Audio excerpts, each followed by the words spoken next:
Hello. I'm going to talk about something called keeping in mind, which is an approach that we can use, particularly if children have increased attachment needs or just needing a bit more reassurance from adults. So, keeping in mind is important because it's helpful for the child to be clear that they exist in our mind even when we're not physically with them. Okay, so that they're important enough that our thoughts are still with them. So, we're keeping them in mind even when we're not physically present and able to be there in person, so that they can benefit from our care all of the time, in the same way that a lot of us have got people in our lives that are important to us and give us a sense of security, and we feel that even if they're not physically with us right at this second. So we can use it by letting the child know that we will be thinking about them, and also that we have been thinking about them. For example, if we were in school and the child's, going to be having the weekend coming up, we can say, "Oh, I'm looking forward to seeing you on Monday morning because there's something that I'm really sort of like looking forward to us doing then together. So I'm gonna be thinking about that over the weekend and looking forward to seeing you on Monday."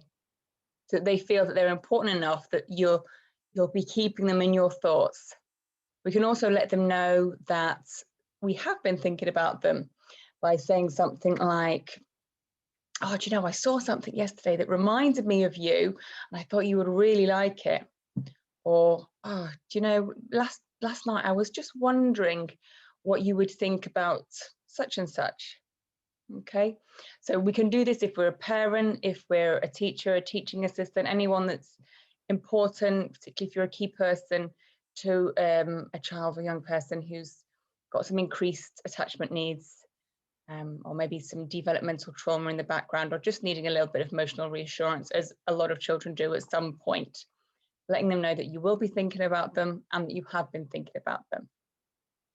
Within the classroom context as well, sometimes it's really difficult to give the child ongoing attention and reassurance. So if we can just find little ways now and again to catch their eye, give them a quick thumbs up to let them know I'm still thinking about you, that's helpful too.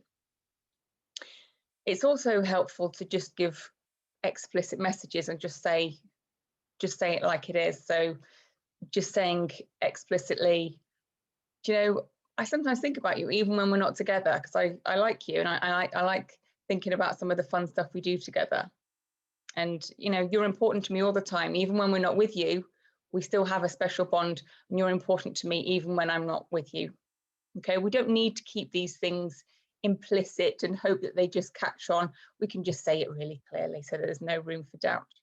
Okay, so that's what we mean by keeping in mind, letting the child know you will be thinking about them, letting them know you have been thinking about them, finding ways throughout the day, if you see them, to give them a quick thumbs up and let them know still thinking about them. And also just giving those explicit messages that you're important to me all the time. Even if I can't be with you, we still have a link, we still have a bond. Okay, thank you.